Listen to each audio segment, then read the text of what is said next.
आलमीन अबुल क़ासिम मुहम्मद।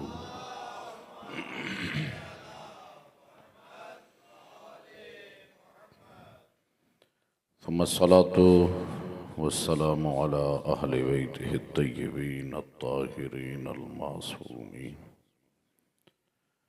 व लानतुल्लाहि अला आदाइहिम अजमईन मलऊनीन। अम्मा बाद फ़क़द क़ाल रसूलुल्लाह सल्लल्लाहु अलैहि व आलिहि वसल्लम या अली हुब्बुका ईमानुन व बुग़्ज़ुका कुफ़्रुन व निफ़ाक़। बुलंदतर सलावत।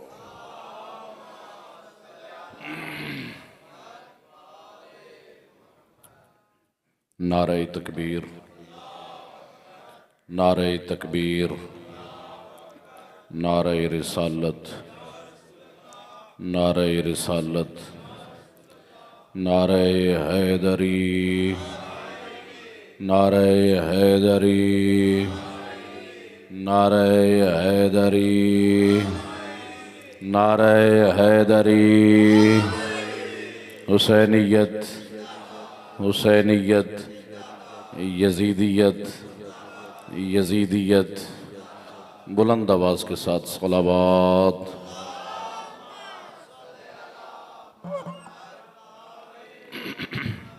जितना ढेर बोल दे रहा सो इतनी सर्दी लांदी रहा सी।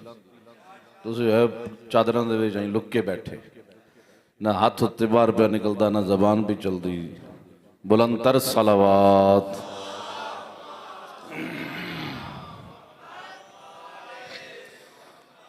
माह मुबारक रजब वो अजीम महीना है कि जिस के बारे में पाक पैगंबर ने फरमाया कि या अली, ए अली, ये रजब का महीना आपका महीना है, शाबान का महीना मेरा महीना है, रमज़ान का महीना अल्लाह का महीना है। और इस माह मुबारक रजब में अजीम खुशियाँ अल्लाह ने अता फरमाई। और ये खुशियाँ ऐसी अजीम खुशियाँ कि जो बाकी महीनों में नहीं मिलती। ये वो खुशियाँ हैं जो अल्लाह ने अहले बैत के घर में अता फरमाई हैं। और शिया होता ही वो है कि जो अहले बैत की खुशी में खुश होता है। मासूम फरमाते हैं शियतुना यफ़रहून लिफ़रहिना व यहज़ुनून लिहुज़निना। हमारा शिया वो होता है जो हमारी खुशी में खुश होता है, हमारे गम में गमज़दा होता है। हमारे शिया की कोई अपनी खुशी नहीं, कोई अपना गम नहीं। खुश होता है तो हमारी खुशी में खुश होता है, गमज़दा होता है तो हमारे गमों में गमज़दा होता है। अपनी खुशियों को भी हमारी खुशियों के साथ मिलाता है। आपने देखा कि शिया जब भी अपने किसी बेटे की शादी करना चाहे, बेटी की कोई खुशी मनाना चाहे, तो पहले जंतरी देखता है कि किस तारीख को अहले बैत के घर में खुशी हुई है, उसी तारीख को अपने घर में खुशी करूंगा। अगर घर में गम हो जाए, कोई बंदा घर में से फौत हो जाए, तो फिर मसलन माँ फौत हो गई तो अपनी माँ की फौतगी पर जिक्र माँ का नहीं करता, जिक्र हुसैन का करता है। बेटा फौत हो गया, अब जिक्र बेटे का नहीं करता, जिक्र हुसैन के बच्चों का करता है। अपनी खुशी को भी अहले बैत की खुशी से मिलाता है, अपने गम को भी हुसैन के गम के साथ मिलाता है। दुनिया वालों ने देखा कि शिया गम मनाते हैं, पूरा साल गम मनाते हैं, लेकिन आपका ये जश्न बता रहा है कि ये शिया जैसे गम मनाते हैं वैसे ही इनको अहले बैत की खुशी में खुश होना भी आता है। और अल्लाह ने इतनी अजीम खुशियां अता फरमाई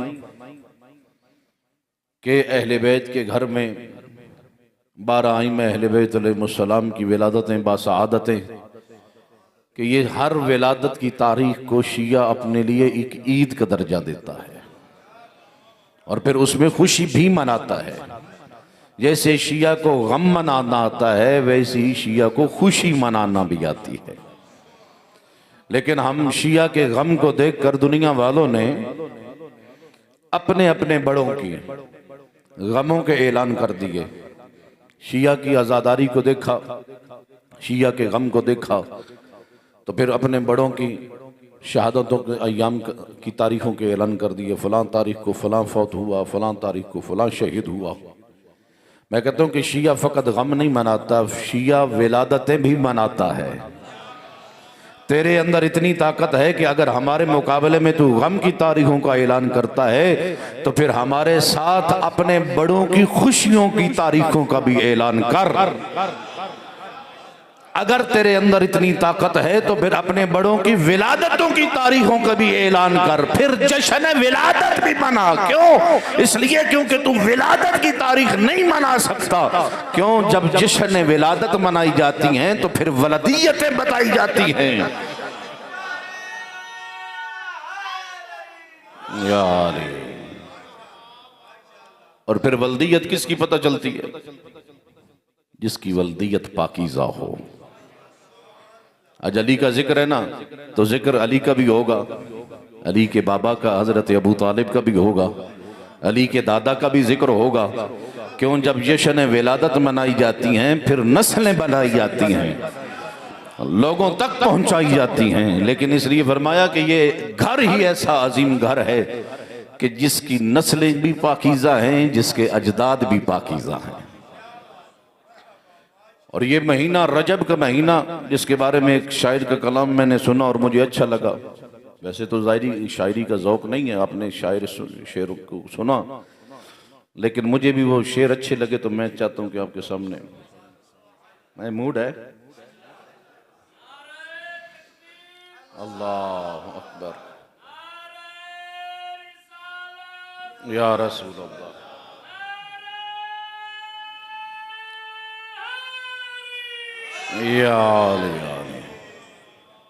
शेर तो होंगे लेकिन बेसुरे, सुर कोई नहीं है, बगैर सुर के होंगे।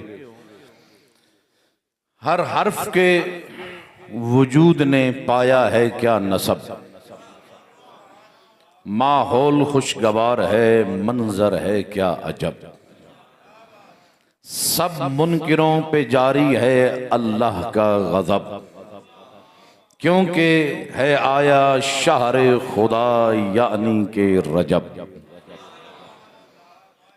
आया है क्या मवद्दत इल्हाम को सरूर, आया है क्या मवद्दत इल्हाम को सरूर। इस माह में ज़मीन पे उतरे कई हैं नूर। रजब के महीने में कई आइम्मा अहले बैत अलैहिस्सलाम की विलादतें हैं। कहा क्या कौन कौन आए? फिर शायर ने तफसील बताई। कहा पहली रजब को आए बाक़िरे जहो जलाल भी। पहली रजब को इमाम मोहम्मद बाक़िर अलैहिस्सलाम की विलादत है। पहली रजब को आए बाक़िरे जहो जलाल भी, 5वीं को आए नक़ीए बेमिसाल भी, 9 को है आए असगरे जान नौ निहाल भी, 10वीं रजब को आए तकी बा कमाल भी। इन 4 के जहां में ऐसे मकाम हैं। पहली रजब को जनाबे बाक़िर, 5वीं रजब को जनाबे इमाम अली नकी, 9 रजब को जनाबे हज़रत अली असगर की विलादत, और 10वीं रजब को जनाबे हज़रत इमाम मोहम्मद तकी अलैहिस्सलाम की विलादत। ये 4 हो गए, इमाम मोहम्मद बाक़िर, इमाम अली नकी, इमाम मोहम्मद तकी और हज़रत अली असगर अलैहिस्सलाम। फरमाया इन 4 के जहां में ऐसे मकाम हैं, इन 4 के जहां में ऐसे मकाम हैं, एक बाबुल हवाइज है तो बाकी इमाम है। इन 4 के जहां में ऐसे मकाम हैं, एक बाबुल हवाइज है तो बाकी इमाम हैं। तेरा रजब को आया है वालियुल वली, तेरा रजब को आया है वालियुल वली, जिसके लिए थी काबा की दीवार फट गई। आंखें न खोली जब तलक आए न नबी, है उसका नाम शेर खुदा मुर्तदा, शेर खुदा मुर्तदा, शेर खुदा मुर्तदा, शेर खुदा मुर्तदा, शेर खुदा मुर्तदा। चादर ला के दो हाथ बुलंद करके, शेर खुदा मुर्तदा, शेर खुदा मुर्तदा, शेर खुदा मुर्तदा, शेर खुदा मुर्तदा अली। ये नाम आशिकों को सुनाने की चीज है, ये नाम मुनकिरों को जलाने की चीज है।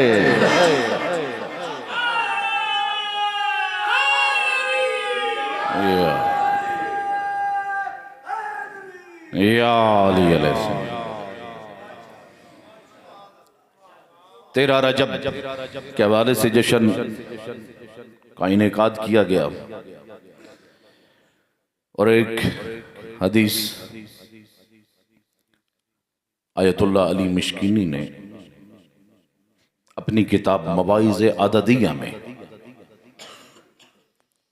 कि जिसकी तर्जमा हुआ और हमारी दरमियान हदियतुश शिया के नाम से किताब मौजूद है, कि जिसमें अमूमन अहले सुन्नत की अहदीस मौजूद, उसमें आयतुल्लाह अल उज़्मा ने लिखी, उसमें कुल कई बाब मुनाकिद किए गए। 12वें बाब में आयतुल्लाह मिश्किनी ने एक हदीस तहरीर की और हदीस है हजरत उमर की। जगदे बैठे हो सारे, हजरत उमर की हदीस है। हजरत उमर कहते हैं कि अल्लाह ने 12 ऐसी फजीलतें अली को अता की हैं कि कायनात में किसी और को नहीं अता की। 12 ऐसी फजीलतें अल्लाह ने अली इब्न अबी तालिब को अता की हैं कि कायनात में किसी और को, ज़मीन में किसी और को अता नहीं की। पहली फजीलत कहा मौलिदुहु फिल काबा, अली की विलादत काबा में हुई। अली आए हैं तो बैतुल्लाह में आए हैं। अब ये फजीलत किसकी है? काबा की है कि अली काबा में आए, या अली की है कि बैतुल्लाह में आए? बैतुल्लाह की दीवार पर छत पर चढ़कर तो जनाब अब्बास ने कहा था, हाजियों का मजमा 8 ज़िलहज की तारीख है। जनाब इमाम हुसैन के कहने पर जनाब अब्बास बैतुल्लाह की छत पर खड़े हैं और एक मरतबा मुखातब करके कहा, अय्युहन्नास, ए लोगो, अल्हम्दुलिल्लाह इल्लज़ी शर्रफ़ हाज़ा बिक़दूम अबी। कहा कि तमाम तारीफें उस अल्लाह की हैं कि जिसने इस घर को ये शरफ अता फरमाया कि हुसैन का बाबा अली इस घर में आया। और बीवी इस अंदाज में देखे ना, 2 बीवियां हैं कि जिनका जिक्र तारीख में मिलता है। अल्लाह ने अपने 2 घर बनाए, एक बैतुल मुक़द्दस, एक बैतुल्लाह, एक बैतुल मुक़द्दस और एक काबा। ये 2 अजीम घर। बैतुल मुक़द्दस में एक बीबी थी जिसका नाम जनाब मरियम था, अल्लाह के घर में थी, खुदा के घर की खिदमत में मसरूफ़ होती, इबादत खुदा करती, खुदा की इबादत में मसरूफ़ रहती, महराब खुदा में, महराब इबादत में मौजूद रहती, इसी घर की खिदमत में करती। लेकिन जैसे ही जनाब ईसा की विलादत का वक्त करीब आया तो उस वक़्त जनाब जिब्राईल अमीन आए और आकर कहा कि ए बीबी, ये जाए इबादत है, जाए विलादत नहीं है। ये घर, ये मकाम, ये अल्लाह की इबादत का मकाम है, ये विलादत का मकाम नहीं। जनाब मरियम को बाहर भेजा, कहा कि अगर विलादत का वक्त करीब है तो मरियम बाहर चली जाए। मरियम बाहर आई, एक खजूर के तने के साए में बैठी और फिर हिलाती तो फिर खजूर के वो फल गिरते और फिर खाती और उसके जरिए वो ग़िज़ा का एक जरिया बना। लेकिन दूसरी बीवी हैं जनाब फातिमा बिनते असद जो अपने घर में मौजूद हैं और जिब्रील अमीन आए और कहा कि ऐ बीबी, वो थी ईसा की मादर, तू है हैदर की मादर।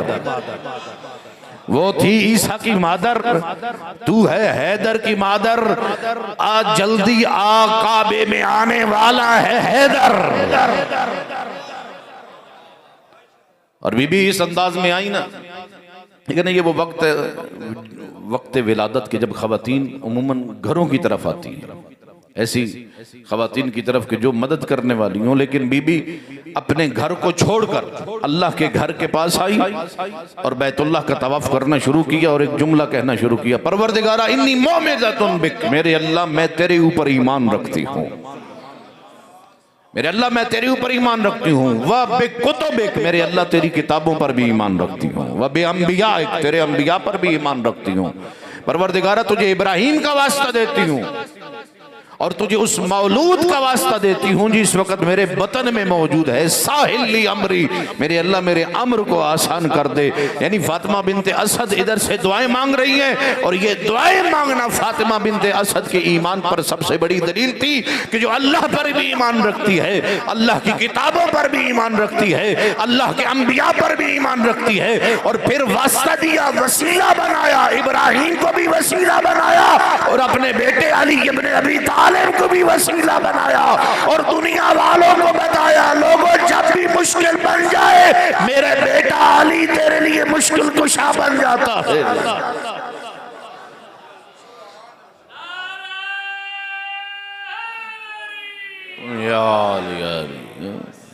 इधर से बीबी की दुआ मुकम्मल हुई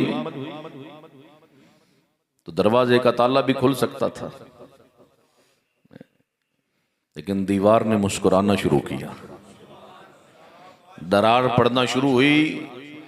अब मैं कहता रहता हूं कि अगर 60 फुट की दीवार हो, कहाँ 10 फुट की दीवार हो, अगर उसमें कोई दरार पड़ना शुरू हो जाए तो इंसानी फितरत है, इंसान डर जाता है, जान बचाता है, भागता है, दौड़ता है, दूर भागता है। मसलन खुदा न खास्ता ज़लज़ला आए और इस मस्जिद की दीदारो दीवार हिलना शुरू हो जाएं तो फिर मेरे कोई उठने का इंतजार करेगा? मौलवी साहब को भी बचा लें भाई, यार कहेगा भी मौलवी साहब खुद बच जाएंगे, हम पहले बच जाए। ये जान बचाना भी वाजिब है और फितरत इंसानी, इंसान अपनी जान से मोहब्बत भी करता है। दीवार के अंदर दरार पड़ना शुरू हुए, बंदा जान बचाता है। कहाँ 10 फुट की दीवार, कहाँ बैतुल्लाह की 50 फुट की दीवार, और फिर कोई मर्द नहीं है, खातून है। दीवार ने फटना शुरू किया, बीबी ने कदम अंदर बढ़ाना शुरू किया और बीबी का कदम अंदर रखना, पीछे ना हटाना, पीछे डर कर न भागना, बल्कि कदम जुर्अत के साथ आगे अंदर जाकर रखना। ये बताता है कि बीबी अपनी मर्जी से नहीं आई बल्कि उधर से बुलाई गई थी। और फिर दीवार ने मिलना शुरू किया। अब जैसे ये बात फैल गई, पूरे मक्के में फैली।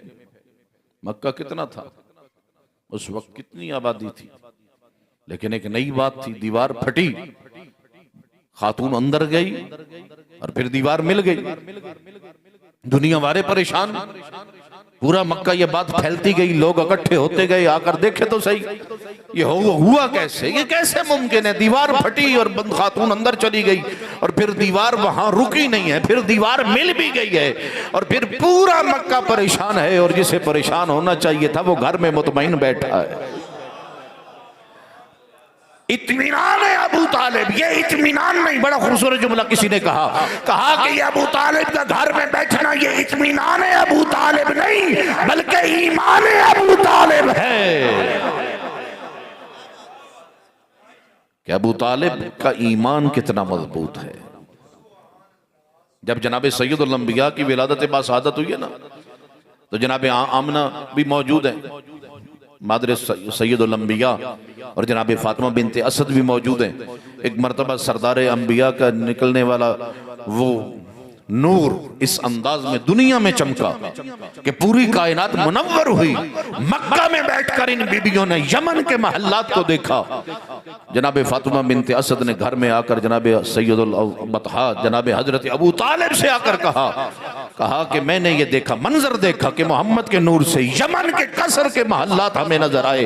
कहा कि ऐ फातिमा बिनते असद, आज मैं तुझे खुशखबरी देता हूं कि आज इस मौलूद के नूर को देखा, ऐसा ही मौलूद, इस जैसा ही मौलूद 30 साल के बाद अल्लाह तुझे भी अता करेगा,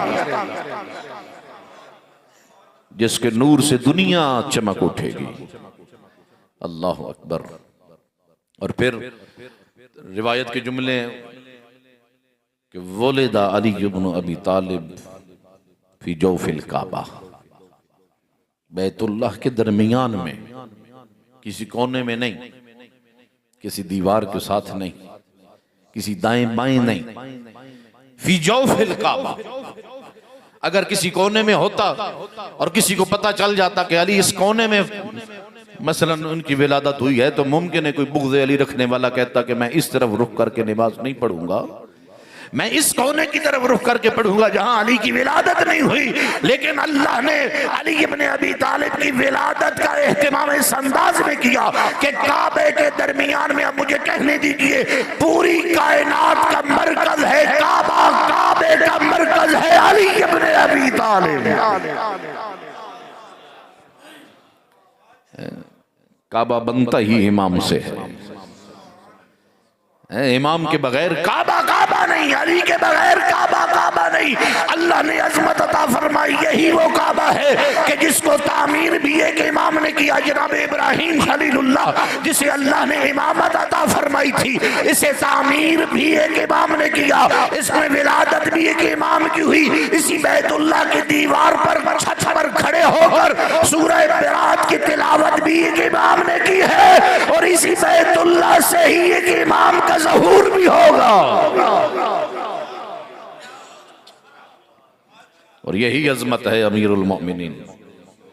अब दुनिया वाले परेशान, घर में अबू तालिब बड़े मुतमईन बैठे। 3 दिन तक बीबी अंदर रही।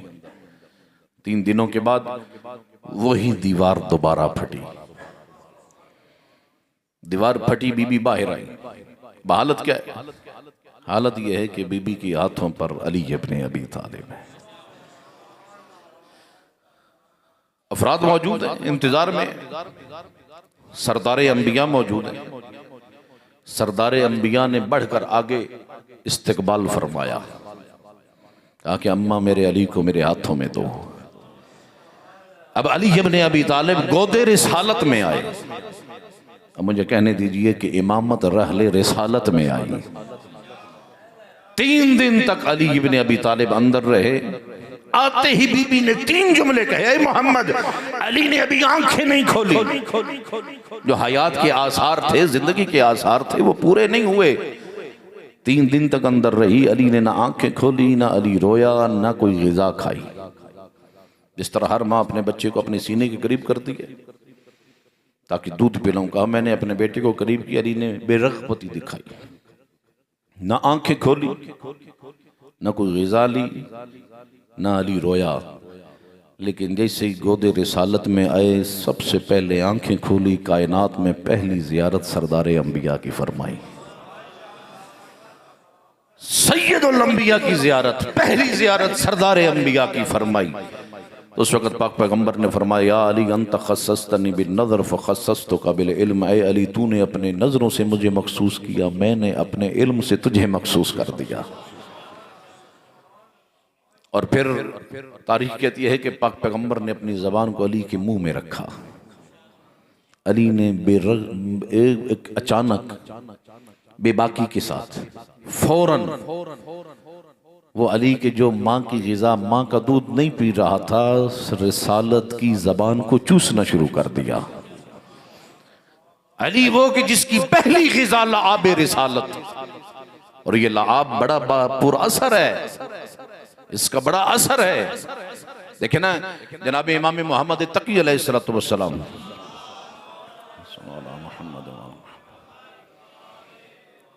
के दौर के अंदर एक रावी रिवायत करता है, अबू हाशिम जाफरी, वो कहता है कि मैं इमाम मोहम्मद तकी की बारगाह में मौजूद था।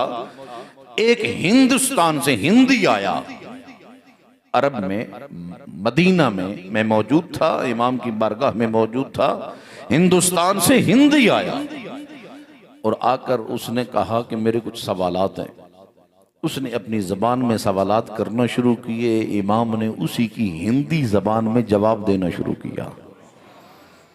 अबू हाशिम जाफरी कहते हैं कि मौला आज तक बड़ी जो सवालात करके वो जब हिंदी चला गया ना, तो अबू हाशिम जाफरी कहते हैं मैं इमाम से मुखातब हुआ, कहा फर्जंद रसूल मेरी जान आप पर कुर्बान हो जाए, आज तक आपको हिंद जाते हुए नहीं देखा और कोई सी हिंदी को यहां आते हुए नहीं देखा। मौला आप उस जबान को जानते?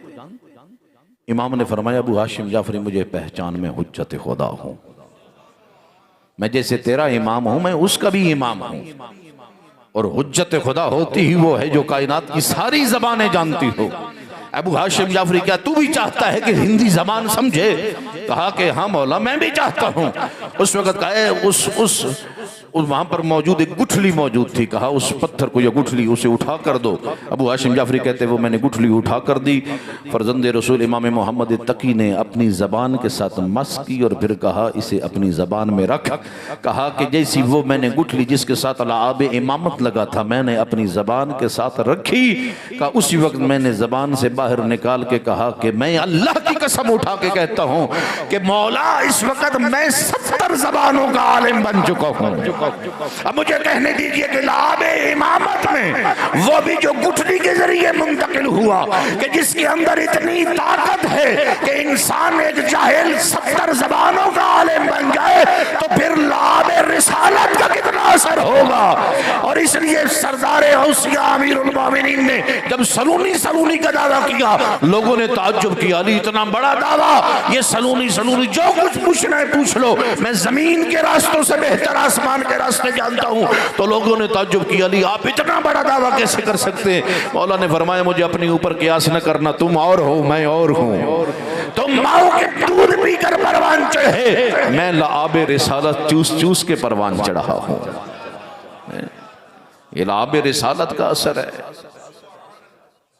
फरमाया कि 1000 बाब पाक पैगंबर ने अता फरमाया। फरमाया मैंने हर बाब से हजार बाब आगे निकाले। यज़मत अली इब्न अबी तालिब। फरमाया कि आया तो मौलिदुहु फिल काबा, अली की विलादत काबा में।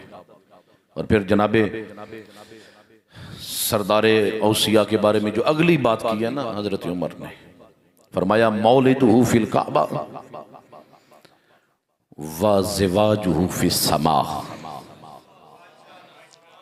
ये वो अगली फजीलत है कि जो किसी और के अंदर नहीं पाई जाती। कहा अली की विलादत काबा भी हुई, लेकिन अली का अक़द जो ज़हरा के साथ हुआ वो अल्लाह ने अर्श पर किया है, जो ये किसी और को ये चीज नसीब नहीं हुई, ये फजीलत किसी और को नहीं नसीब हुई। और लोग कहते हैं कि ये रिश्ते जुड़ते हैं आसमानों पर जुड़ते हैं, ये झूठ है। अगर ये जोड़े आसमानों पर बनते तो फिर ये तलाक़ें क्यों होती? और जिसे अल्लाह जोड़े उसे कौन तोड़े? ये किसी का नहीं बनता आसमान पर।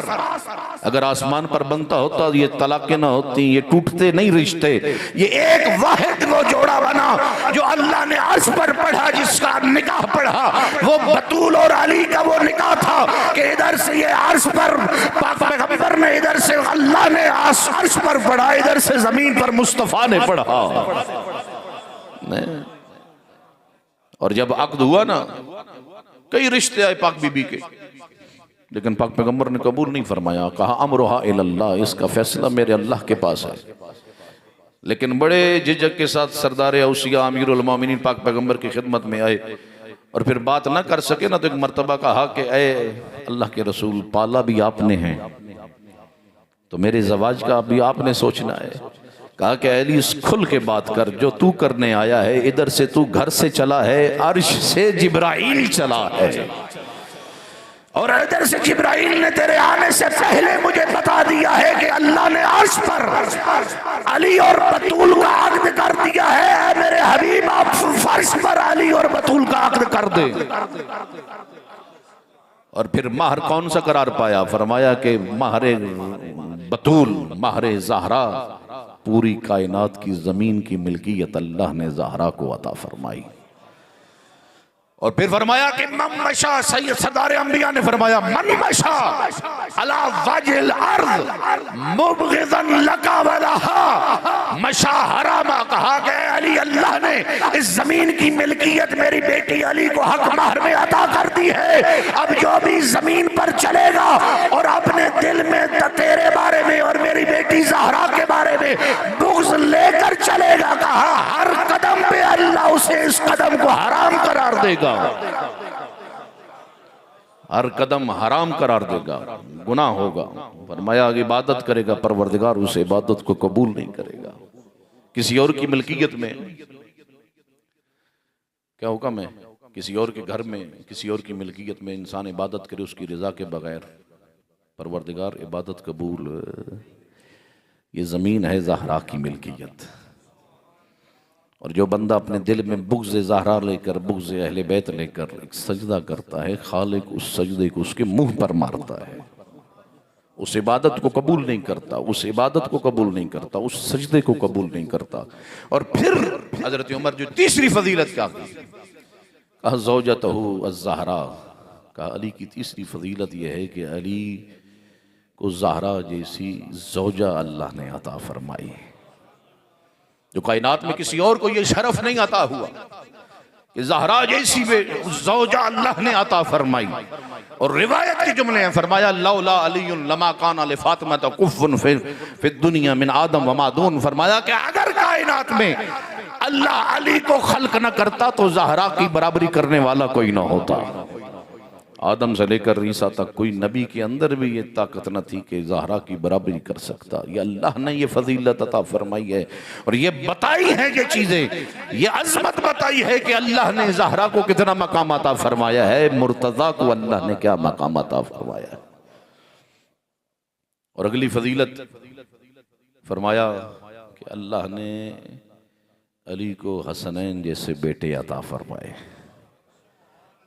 अली जैसे बेटों के किसी के बेटे नहीं। हसन और हुसैन, वो हसन और हुसैन के जिस बारे में सरदार अंबिया ने फरमाया था, अल हसन वल हुसैन सैयदा शबाब अहलिल जन्नह, ये हसन और हुसैन वो हैं कि जिनको अल्लाह ने जवाना ने जन्नत की सरदारी अता फरमाई है। यानी अमीरुल मोमिनीन वो अजीम हस्ती है कि जो कायनात में आई तो काबा में आई है, और तरबियत पाई है तो गोदे रिसालत में पाई है, और पूरी जिंदगी गोदे रिसालत में इस अंदाज में जिंदगी गुजारी है, पाक पैगंबर के साए में, पाक पैगंबर की तरबियत में। फरमाया अत्तबिहु अत्तबा अल फसील अतरा में, मैं सरदार अंबिया की इत्तिबा ऐसे किया करता था कि जैसे एक ऊँटनी का बच्चा अपनी माँ के पीछे पीछे चला करता है। फरमाया रिवायत के जुमले, जब जनाबे अमीरुल मोमिनीन को घर में लेके आए ना विलादत के बाद, जनाब फातिमा बिनत असद से पाक पैगंबर ने फरमाया था कि अम्मा, जनाब फातिमा बिनत असद को अम्मा कहकर पुकारते, अम्मा मेरे अली का झूला मेरे बिस्तर के करीब रखिएगा, ताकि मैं अपने हाथों से अली के झूले को झुलाऊं। अली के झूले को झुलाते, मैं कहता हूँ कितना अजमत पाई है अली इब्ने अबी तालिब ने, जिसके झूले को झुलाने वाला है मुस्तफ़ा। और फिर फरमाया अखज़ रसूलुल्लाह मिन अबी फी सबाया, फरमाया मेरे बचपने में सरदार अंबिया ने मुझे अपनी गोद में लिया। कुन्तु अकीला हुआ कुन्तु मुनसा हूँ, सरदार अंबिया मुझसे उन्स किया करते थे, मुझसे मोहब्बत किया करते थे। यदमुनी इला सदरे, मुझे अपने सीने से लगाया करते थे। यकलिफुनी अला फिराशे, मुझे अपने बिस्तर पर सुलाया करते थे। यमस्सुनी जसदहु, अपने जसद मुकद्दस को मेरे जसद से मस किया करते थे। फरमाया यमज़िगु शय्यन सुम्मा युलक्किमुनी, ये सरदार अंबिया ग़िज़ा के छोटे छोटे लुक़मे बना के और फिर मुझे खिलाया करते थे। फरमाया यरफ़उ ली कुल्ल यौमिन अलमन मिन अख़लाक़ि, सरदार अंबिया रोज़ाना मेरे लिए अखलाक का एक अलम बुलंद करते और कहते ऐ अली जैसे मैं करता जाऊं वैसे तू करता जा। फरमाया अत्तबाउ अत्तिबाल फसील असरम में, मैं पाक पैगंबर की इत्तिबा ऐसे किया करता जैसे ऊँटनी का बच्चा अपनी माँ के पीछे पीछे चला करता है। और फिर मैंने इत्तिबा ऐसे की है, ऐसी पूरी जिंदगी गुजार दी है। मा वजद ली फी कौलिन किज़बतन वला फी फ़िअलिन खलता, फरमाया आज तक सरदार अंबिया ने मुझ अली के किसी कौल में झूठ नहीं पाया, किसी फेल में कोई गलती नहीं पाई। अली जो कहता है हक कहता है, जो करता है हक करता है, पूरी जिंदगी हक के मुताबिक गुजरी। इसलिए पाक पैगंबर ने बहुत बड़ी सनद अता फरमाई है अमीरुल मोमिनीन को। फरमाया अलीयुन मअल हक वल हक्कु मअ अली, अली हक के साथ है, हक अली के साथ है। अल्लाहुम्मा अदरिल हक है सुम्मा दारा अली, मेरे अल्लाह हक को उधर फेर दे जिधर मेरा भाई अली मुड़ता चला जाए। लोग हक के मोहताज है, अली हक का मोहताज नहीं, हक अली का मोहताज है। अली जो करता जाएगा हक बनता चला जाएगा। और मैं कहता रहता हूँ कि अव्वल तख्लीक कायनात से लेकर फतेह मक्का के दिन तक लोग हक और बातिल की पहचान करते रहे। आदम हक पर, शैतान बातिल पर, नूह हक पर, मुकाबले में कुफार बातिल पर, इब्राहिम हक पर, नमरूद बातिल पर, मूसा हक पर, फिरौन बातिल, ईसा हक पर, सामरियत बातिल, सैयदुल अंबिया हक पर, अबू जाहिल बातिल। लेकिन फतेह मक्का के दिन कुछ ऐसे लोग अपने दिलों में मुनाफिकत लेकर ये बातिल हक की सफों में घुसा, क्या पता नहीं चल रहा हक कहाँ है बातिल कहाँ है, कहाँ हक है कहाँ बातिल है।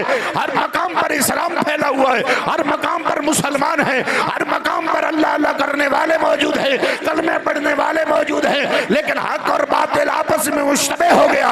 अब बंदों को पता नहीं चल रहा हक कहाँ है बातिल कहाँ है। लेकिन सरदार अंबिया ने इसका हल क़यामत तक के लिए बता दिया। कहा लोगों परेशान ना होना, हक तेरे लिए अगर मुश्तबे हो जाए पता न चले हक कहाँ है बातिल कहाँ है। फरमाया फिर याद रखना अलीयुल माल हक वल हक्कु माली, अली हक के साथ है, हक अली के साथ है। कहा देखना अगर हक न पता चले फिर देखो मेरा भाई अली कहाँ है। जहां अली होगा वहां हक होगा। और फिर कहा या अम्मार, ए अम्मार, जब देखे ना इदा राइत अन्नास कद सलूकु बिवादिन व अलीयुन सलक बिवादिन उखरा, कहा अम्मार जब देखे ना कायनात के सारे लोग दूसरी वादी में चल रहे हैं, अकेला अली दूसरी वादी में। कहा लोगों के पीछे न जाना कि सारे लोग इस रास्ते पर हैं। कहा देखना किस वादी पर मेरा भाई अली चल रहा है, अली के पीछे जाना, अली के पीछे। क्यों? जो अली के पीछे चलता है अली न उसे हलाक होने देता है न गुमराह होने देता है। और मेरे मौला अगले एक जुमला फरमाते हैं, फरमाया कि पूरी जिंदगी, उस दौर की बात है, पूरी जिंदगी इन्नी लम आबुदिल्लात वल उज़्ज़ा वलम उशरिक बिल्लाहि तरफत ऐनिन अबदा। फरमाया मैंने पूरी जिंदगी ऐसी गुजारी कि एक लहजे के लिए भी गैर खुदा के सामने सजदा नहीं किया।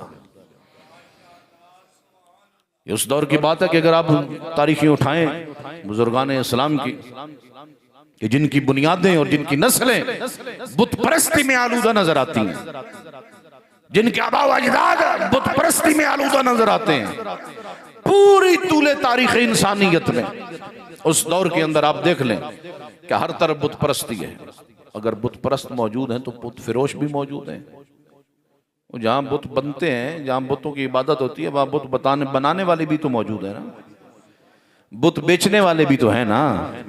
दरबारों पर जाते हैं, दरबारों जहाँ चादरें आप चढ़ाते हैं कब्रों पर, तो वहाँ बाहर दुकानें होती है ना चादरें बेचने वालों की। तो जहाँ बुतों की इबादत होती है वहाँ बाहर दुकानदार भी बैठे थे जो खुदा बेचते थे। जागते बैठे हो सारे। वहां खुदा बनाते भी थे, खुदा बेचते भी थे, फिर उन्हीं खुदाओं के सामने सजदा भी किया जाता था। पूरा मुआशरा ही बुत परस्ती में आलूदा था। हर तरफ या कोई बुत तराश थे, या बुत फिरोज थे, या बुत परस्त थे। इस गंदे मुआशरे के अंदर भी पाक पैगंबर की तरबियत का असर था। अली जैसा बुत शिकन बन के आने वाला था कि पाक पैगंबर ने ऐसी तरबियत फरमाई है अली इब्न अबी तालिब की कि अली बुत शिकन बन के आए, बुतों को तोड़ा। और पाक पैगंबर ने फरमाया था बैतुल्लाह के अंदर 360 बुत थे, अली इन बुतों को तोड़ो। 360 बुत। देखो ना, तूले तारीख में दो ही हस्तियां हैं जिन्होंने बुत तोड़े, या हजरत इब्राहिम या हजरत अली, और दोनों का ताल्लुक बैतुल्लाह के साथ है। इब्राहिम मेमारे काबा हैं, अली मौलूदे काबा हैं। दोनों ने बुत तोड़े। बुत तोड़ना इतना आसान नहीं। बैतुल्लाह के अंदर 360 बुत थे। 360 बुतों को अली ने तोड़ना शुरू किया। एक बुलंद था बुत, हाथ नहीं पहुंच रहा था। जब 360 बुत टूट गए ना, अली ने एक मर्तबा रुक कर उस हुबुल को देखा। हुबुल जिसका नाम हुबुल था, उस बुत का नाम हुबुल था। पत्थर का नहीं था, तांबे का, दांत का, छत के साथ नस्ब था। जैसे पंखे लटके हुए वैसे लटका हुआ था, हाथ नहीं पहुंचता। अब पंखों तक पहुंचने के लिए सहारा लेते हैं। अली ने भी सहारा ढूंढा, लेकिन कोई नजर ना आया। एक मर्तबा रुक गए। पाक पैगंबर ने फरमाया अली किस बात का इंतजार है? या रसूलुल्लाह बुत बुलंद है, हाथ नहीं पहुंचता। फरमाया फिर किस बात का इंतजार है? आ मेरे दोष पर सवार हो जा। अली दोष पैगंबर पर सवार हुए, बुत को तोड़ा। जब बुत टूट गया ना, उस वक्त पाक पैगंबर ने फरमाया अली तुझे भी मुबारक हो, मुझे भी मुबारक हो। या रसूलुल्लाह ये मुबारकें क्यों दे रहे हैं? फरमाया अली तुझे इसलिए मुबारक क्योंकि तू हक के काम में मसरूफ है। मुझे इसलिए मुबारक क्योंकि मैंने अपने कांधों पर हक को उठा के रखा है। उस वक्त एक लंबा सा शख्स आया, जागते बैठे हो सारे। एक लंबा सा शख्स आया, कहा कि या रसूलल्लाह ये 360 बुत अली ने तोड़ दिए थे, एक मुझे भी शर्फ अता करते। वो लंबा सा था तो वो मैं तोड़ देता, दोष पर सवार होने की जरूरत ही न थी। पाक पैगंबर ने एक बड़ा खूबसूरत जुमला कहा कि याद रखना तुम नहीं तोड़ सकते। तो क्यों? इसलिए क्योंकि जो बुत परस्त रहा हो वो बुत शिकन नहीं बन सकता, वो कभी बुत तोड़ नहीं सकता। और यही वो बुत थे कि जिनको बांध कर लाते थे जंगों के अंदर। अबू जहल बांध के लाता था बदर के मैदान में। बदर नई मुसलमानों की जंग थी। रस्सियों के साथ बांध के उज्जा को लेके आया। उज्जा बहुत बड़ा बुत था, ऊंट की पुष्ट पर रखकर बहुत बड़ा बुत था। तो 4, 5, 10 बंदे रस्सियों के साथ उसको पकड़े हुए कि कहीं खुदा गिर के टूट ना जाए। अल्लामा ज़ीशान अदर जवादी कहते हैं कि बातिल के खुदाओं में ये 3 तो नक्स हैं। कोई बनाने वाला हो तो ये बने, कोई बैठाने वाला हो तो ये बैठे, कोई मानने वाला हो तो इनकी खुदाई चले। हमारा खुदा कितना अजीम रब है, न किसी बनाने वाले का मोहताज है, न किसी बिठाने वाले का मोहताज है, न किसी मानने वाले का मोहताज है। कोई माने फिर भी रब है, कोई न माने फिर भी रब है। समद है, बेनियाज है। जहाँ खुद बेनियाज है वहीं बेनियाज हस्तियाँ ऐसी पैदा की है जो सिफत समदियत की मजहर है। ऐसी हस्तियों को इमाम बनाकर भेजा, न किसी बनाने वाले के मोहताज है, न किसी मानने वाले के मोहताज है। कोई माने फिर भी इमाम है, कोई ना माने फिर भी इमाम है। उनकी इमामत लोगों के मानने की मोहताज नहीं। और जब अमीरुल मोमिनीन पाक पैगंबर के उस मकाम पर बैठे कि जहां सरदार अंबिया मिंबर पर बैठा करते थे, उस मकाम पर बैठे जब पहली सीढ़ी पर भी कदम रखा, दूसरी सीढ़ी पर भी कदम रखा, लोगों के अंदर चमगोइयां हुई, तीसरी सीढ़ी पर भी कदम रखा और इन सीढ़ियों पर कदम रख के उस मकाम पर बैठे जहां पाक पैगंबर बैठा करते थे। एक सहाबी उठा सासा बिन सहान और कहा माज़ानत कल खिलाफा बल ज़य्यनतल खिलाफा, कहा कि ऐ अली, लोग इन खिलाफतों के जरिए अपने आप को मुज़य्यन करते थे, लेकिन ऐ अली इस खिलाफत ने आपको जीनत नहीं बख्शी, आपने इस खिलाफत को मुज़य्यन कर दिया है, आपने इस खिलाफत को जीनत बख्शी है। अबू जहल बांध के लाया ना और कहता है कि ऐ मुसलमानों, ये हमारा उज़्ज़ा है, वमा लकुम उज़्ज़ा, तुम्हारा कोई उज़्ज़ा ही नहीं। अल उज़्ज़ा, ये उज़्ज़ा हमारी मदद करता है, तुम्हारा कोई मददगार ही नहीं। नए नए मुसलमान, बदर का मैदान था, नए नए अभी कलमा पढ़ के मुसलमान हुए थे, कल तक उज़्ज़ा की इबादत करते रहे थे। एक नफ्सियाती जंग लड़ना चाहता था, बांध के इसलिए लेके आया ताकि शायद अपने पुराने खुदा को देखें, वापस पलट आए। लोग थे परेशान हुए, पाक पैगंबर की खिदमत में आए, उस खेमे में आए जहाँ सरदार अंबिया मौजूद थे। कहा कि या रसूल अल्लाह, ये अबू जहल उज़्ज़ा को बांध के लाया है और कहता है कि ए मुसलमानों, ये उज़्ज़ा हमारी मदद करता है, वला उज़्ज़ा लकुम, लेकिन तुम्हारा कोई उज़्ज़ा ही नहीं। ये हमारा उज़्ज़ा है लेकिन तुम्हारा कोई उज़्ज़ा ही नहीं। मुसलमान तो परेशान थे, पाक पैगंबर से शिकायत की, ये नारे लगा रहे अबू जहल, उसके नारों का कोई जवाब देने वाला ही नहीं। पाक पैगंबर ने फरमाया जाओ अली को बुलाओ। अली इब्न अबी तालिब आए, कहा कि अली जाओ अबू जहल के नारों का जवाब दो। अली इब्न अबी तालिब आए, अबू जहल के मुकाबले में आया और कहा कि अबू जहल, तू ये नारे लगाता है कि उज़्ज़ा हमारा है, वला उज़्ज़ा लकुम, तुम्हारा कोई उज़्ज़ा ही नहीं। फिर सुन, अल्लाह मौलाना वला मौलाकुम, अल्लाह हमारा मौला है, तुम्हारा कोई मौला ही नहीं। यानी अली ने हक व बातिल की पहली जंग में अल्लाह के मौला होने का ऐलान किया। अल जज़ाउल एहसान इल्लल एहसान, एहसान का बदला एहसान ही। हक व बातिल की पहली जंग में अली ने अल्लाह होने के मौला होने का ऐलान किया। बदले में अल्लाह ने हुक्म दिया पाक पैगंबर को, सरदारे अंबिया ने हुक्म खुदा से मैदान गदीर में अली के मौला होने का ऐलान कर दिया और कहा कि मन कुंत मौला हो फहाजा अली मौला, कहा जिस जिसका मैं मौला उसका अली मौला। नारे तकबीर, नारे तकबीर, नारे रिसालत, नारे रिसालत, नारे हैदरी, बुलंद हाथ करके नारे हैदरी, नारे हैदरी, नारे हैदरी। अल्लाहुम्मा